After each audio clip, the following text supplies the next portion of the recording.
now, let's join ace broadcaster Mamode Akugha as he takes us inside the Niger Delta. Hello out there and welcome to the program. It's Inside the Niger Delta, the authentic voice of Nigeria's oil-rich region. I'm your regular host, Mamode Akugha. In the last few weeks, the Niger Delta Development Commission, NDDC, has been in the news for all the wrong reasons.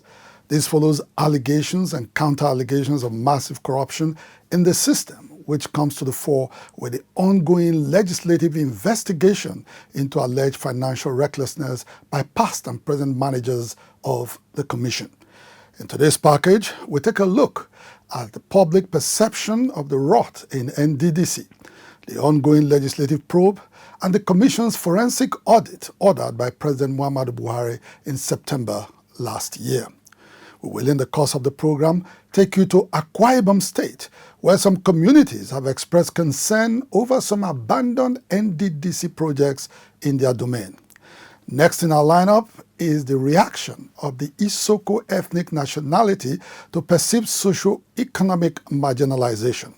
And finally, in today's package is a report on milestones achieved so far in the ongoing OGONI cleanup project.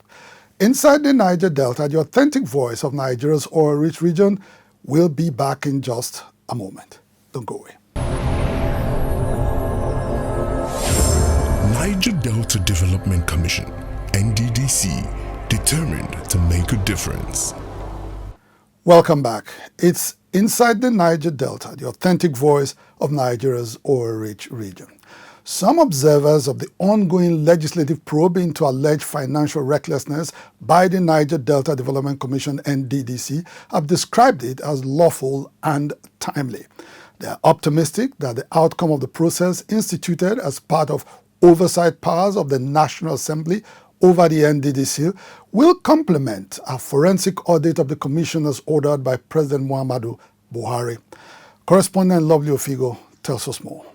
After a heated exchange between both parties, interim management of the NDDC and its supervising Ministry of Niger Delta Affairs recently appeared before the National Assembly to defend allegations of financial recklessness in the last few months. In the course of the ongoing legislative probe of NDDC activities, there has been a growing debate on the appropriateness of the entire exercise, considering that some of the federal lawmakers themselves have been fingered in the financial scandal currently rocking the NDDC.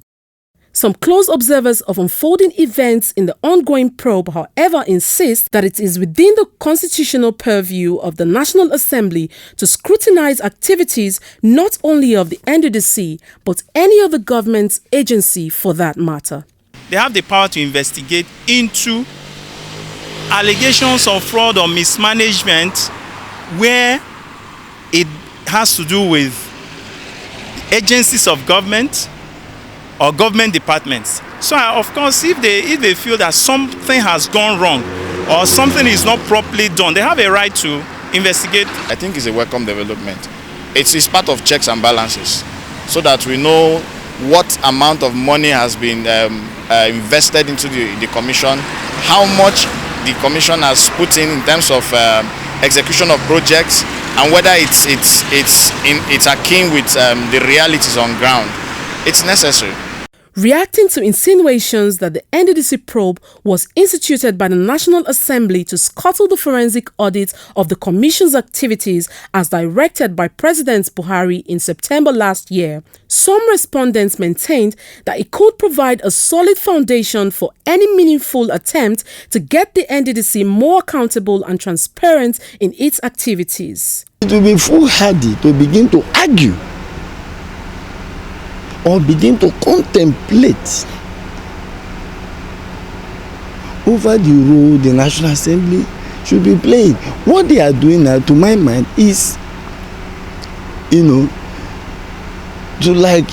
support whatever the forensic auditors are going to do. And if that role is complementary, why should any right-thinking Niger Delta speak against it. Those in support of an ongoing investigation into alleged financial recklessness by the NDDC have called on the Commission's officials to cooperate with the federal lawmakers in their quest to reposition the Commission to begin to deliver on its mandate as an intervention agency. Inside the Niger Delta. For some observers of the recent scandalous revelations made about the Niger Delta Development Commission (NDDC), the Commission's probe by the National Assembly is merely in place to produce half-truths and finally sweep under the carpet allegations of monumental fraud that has bedeviled the NDDC since its inception as an interventionist agency in the year 2000. This was the position of a forum of Niger Delta activists and leaders at a press briefing held in Port Harcourt. Correspondent Tekena Abiofuri has more. The Forum of Niger Delta activists and leaders says it has no confidence in the ongoing probe of the NDDC by both chambers of the National Assembly for what it attributed to the selective nature of its ongoing investigation. The forum's convener, Dr. Oprite Amakri, told journalists at the briefing in Port Harcourt that from his findings, the NDDC lost a whopping 376 billion naira to acts of official sleaze between 2018 and 2019, which ironically is not captured in the ongoing investigation. The two different top management of the NDDC in 2018 and 2019, before Senator Godswill Akpabio was appointed as the Minister of Niger Delta Affairs, had awarded contracts in excess of 376 billion naira. Who are those individuals and associates in possession of NDDC's 376 billion naira, which was illegally acquired? Who were those at the top management who committed such frauds?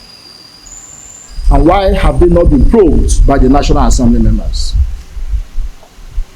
Did we not have a National Assembly when these acts of impropriety were committed? Who was the chairman of the Senate and House of Representatives Joint Committee on the NDDC? And what did he and his committee do to stop this humongous looting of the NDDC? Dr. Oprite Amakri maintained that members of the National Assembly were only exercising their constitutional powers to intimidate and cow perceived opponents into submission in an ongoing fray over many years of malfeasance in the NDDC. He said Senator Godswill Akpabio became the target of the federal lawmakers as soon as a forensic audit of the NDDC was announced by President Muhammadu Buhari in September last year. It will be derogatory for Senator Akpabio as the Minister of Niger Delta Affairs with the supervisory role over the NDDC to allow the old order to persist, especially with those policies which negate the efficacy of the NDDC and the development of our region. That is why the maligning of Senator Godswill Akpabio and the Professor Ponde-led IMC has continued till date. Those who love our region should know that Senator Godswill Akpabio and the Professor Ponde-led IMC are fighting against powers and principalities. Senator Godswill Akpabio has been in the eye of the storm since the commencement of NDDC probe by the National Assembly in what looks like an orchestrated plot to bring him into disrepute and get him out of office. Akpabio's arch-rival appears to be Dr. Joy Nunye, a former acting managing director of the NDDC, who has accused him of high-handedness and corruption. The Forum of Niger Delta activists and leaders, however, dismissed her allegations. The group alleged that while she held sway at the NDDC, Dr. Nunye engaged in acts of insubordination and made rash decisions that set the Niger Delta region backward at the time. It maintained, for instance, that beneficiaries of NDDC scholarships are currently stranded in several tertiary institutions abroad because the former NDDC boss decided to stop the scholarship program on flimsy grounds. And now, it is the Professor Ponde-led IMC that is taking the hit. If this battle is not won by Senator Godswill Akpabio, and the Professor Ponde-led INC of the NDDC, that whoever becomes the Minister of Maritime Affairs after this period will never ever stand up to the National Assembly in defense of the NDDC and the Niger Delta region again. The Forum of Niger Delta activists and leaders is calling on Niger Deltans to throw their full weight behind Senator Godswill Akpabio and interim management of the NDDC appointed by President Buhari to supervise the Commission's forensic audit. In line with the position of the South-South Governors Forum, the group insists that all attempts to scuttle the forensic audits must be resisted, as it is in place to reinvent an ailing NDDC to effectively deliver on its mandate to transform Nigeria's beleaguered Niger Delta region. Inside the Niger Delta.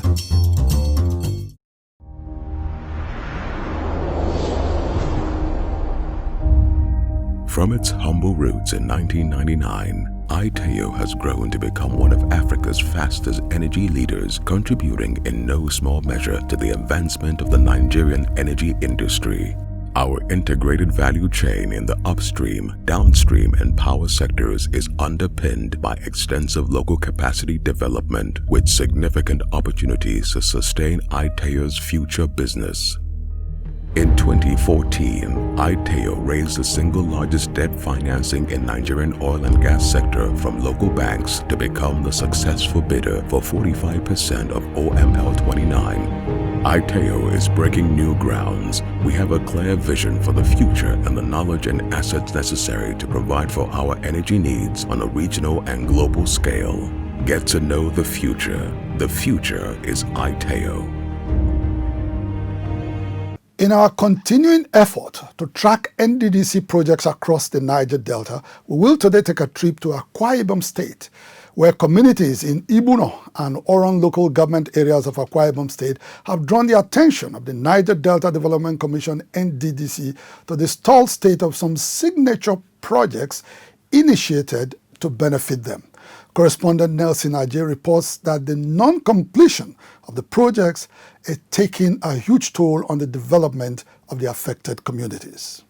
When 4 years ago, a contract for the construction of Unwa Ayed Ikot Itak Idem Okpa Ekposo Road and a bridge was awarded by the NDDC, it was no doubt a huge relief for the intended beneficiaries of the project in Akwa Ibom State.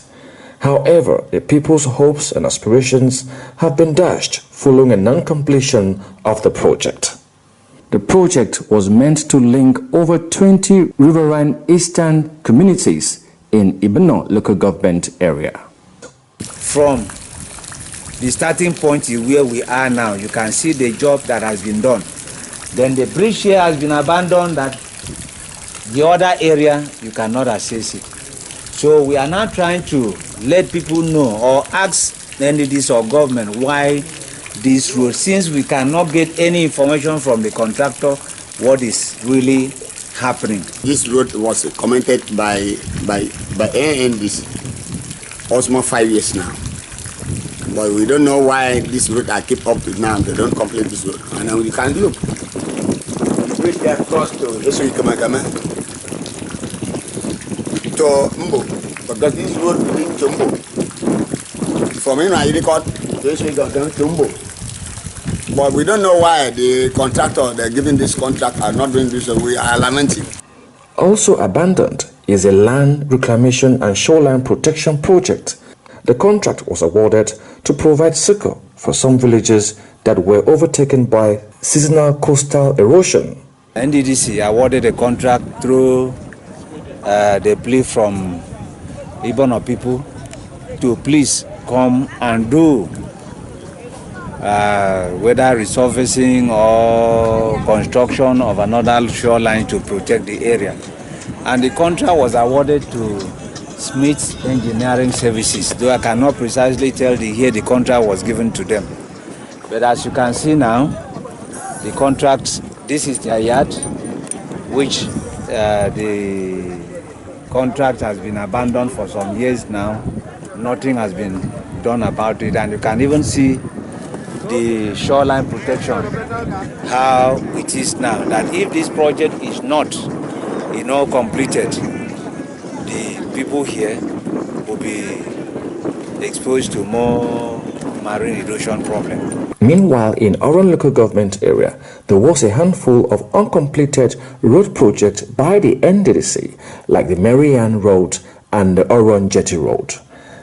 Lamenting on the hardship brought by the current state of the road, a resident of Oron, Esen Efyong, said the contractor had been operating in fix and start, leaving some stretch of the road uncompleted. The road starts from the Ebugu Road junction to Marina at the Sunfort. So the Mariani Road doesn't stop here at Tawanesen. So they did it. You can calculate from that junction to Marina. Maribito is at the Sunfort. It's almost half of the road. So the Mariani Road is not fully completed. Efforts to get details of the abandoned project awarded long before the appointment of the current interim management from the NDDC were unsuccessful, as most of the Commission's top officials were invited to the National Assembly for an investigative hearing at the time of filing this report. Inside the Niger Delta. NDDC, established in the year 2000 to help develop Nigeria's Niger Delta region. After 2 decades, what is their scorecard? The amount of money which the federal government is religiously allocating to NDDC, we would like to see the results on the ground. They have been doing a lot in the last 19 years, but if they were doing quality projects, I'm sure that we would have seen so much on the ground. What is the state of the NDDC project in your community? Tell us about it and we will report it. Send us an email to insidethenigerdelta@gmail.com or call us on 080-920-76444. Inside the Niger Delta, the authentic voice of Nigeria's oil-rich region. The ISOKO ethnic nationality has demanded a right of first refusal in the bid for ownership and operation of 57 marginal oil fields in the Niger Delta. The call was made by the ISOKO Development Union recently in Ole, headquarters of ISOKO South local government area in Delta State. Barely weeks after their Ijaw and Ishekiri neighbors drew the federal government's attention to a persistent trend of neglect and underdevelopment of their communities, the ISOKO nation has equally alleged unfair distribution of Nigeria's oil wealth. President General of the ISOKO Development Union, High Chief Idu Amaide, who spoke on behalf of the ISOKO nation, said the socio-economic alienation of ISOKO communities was in spite of their immense contribution to the country's crude oil output. Currently, the ISOKO crude oil contributes about 19% to the total output of the production quota of Delta State. ISOKO ethnic nation has 8 oil fields. It is really very painful that ISOKO, which has been producing oil for the past 62 years to feed the whole country, has been totally denied benefits of the natural resource, which contributes over 90% to the foreign earnings. At the press briefing, High Chief Amaide reminded the federal government that ISOKO land was the second to produce crude oil in commercial quantities in 1958, 2 years after the first discovery in neighboring Oloibiri community in present-day Bayelsa State.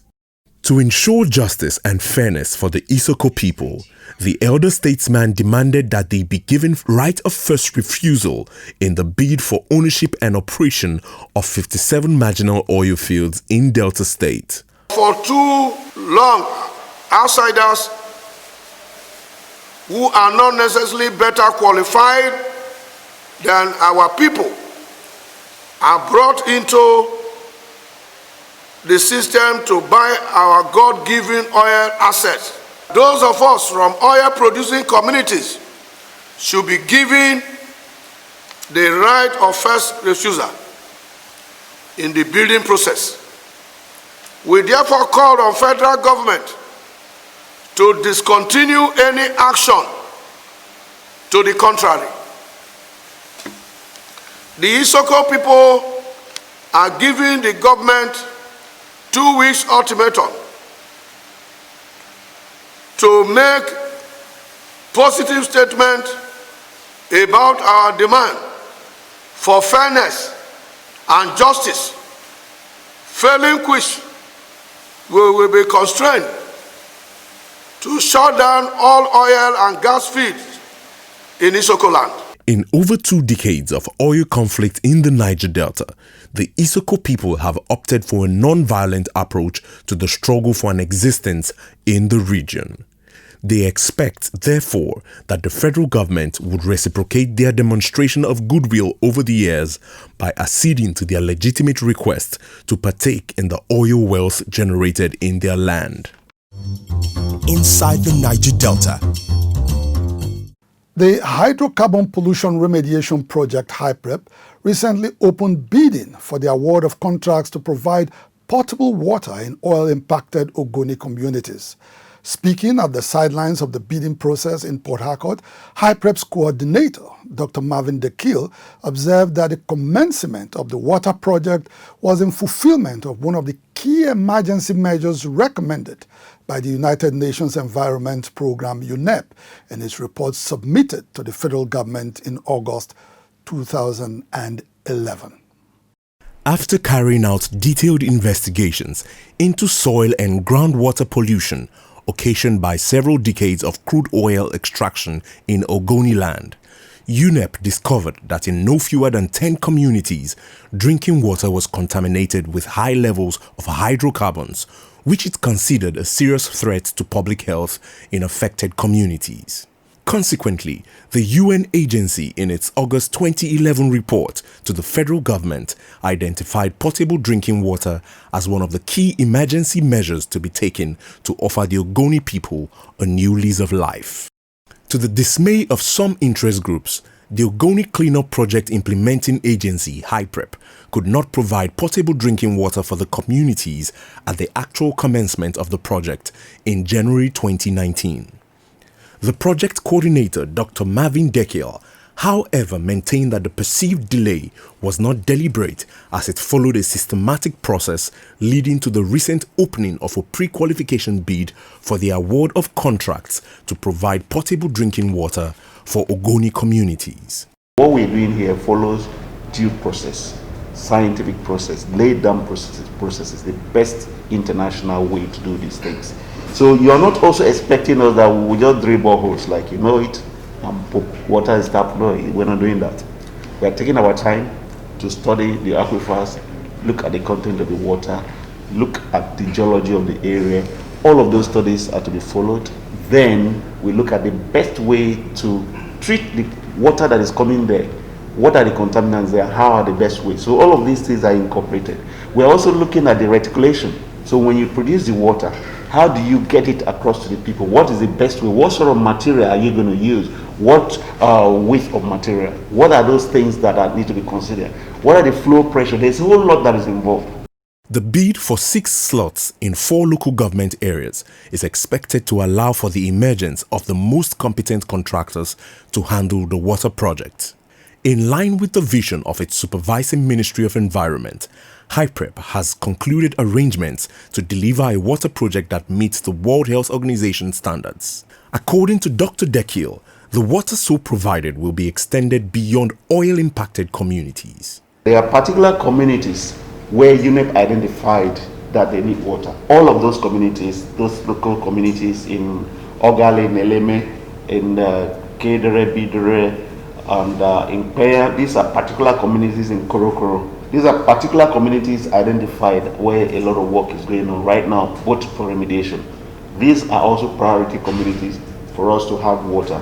It is the first phase of the water project. So there are subsequent phases coming to capture even more communities as we progress. Before crude oil extraction was halted in Ogoni land in 1993, an estimated 2 million barrels of crude oil was reportedly spilled on several locations between 1976 and 1991. This led to an untold human and environmental tragedy that equally dislocated several households from their means of livelihood. In addressing the environmental injustice visited on Ogoni communities, therefore, HYPREP has decided to complement ongoing environmental remediation efforts with Sustainable Livelihood Program. We've got the remediation stream going. We've got the livelihood stream going. We've done a lot of training. Today we're starting with the water.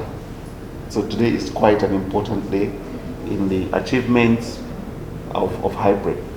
The Ogoni Water Project, as clearly stated in the recommendations of UNEP, is one of the emergency measures to be taken to make an impact in the transformational stage of oil conflict in Ogoni land.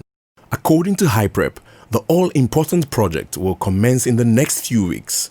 When completed, it is expected to address a major area of concern in the environmental degradation of Ogoni land in almost 5 decades. Inside the Niger Delta. Well, that's the size of our package on the program for today. Inside the Niger Delta, the authentic voice of Nigeria's oil-rich region, will be back same time, same station next week. Until then, you can follow us on our social media handles shown right now on your screen. Until same time next week, remember to always wash your hands, maintain proper hygiene, and keep safe social distance to avoid contracting the deadly coronavirus disease. My name is Mamode Akugha. Thank you so much for watching, and bye for now.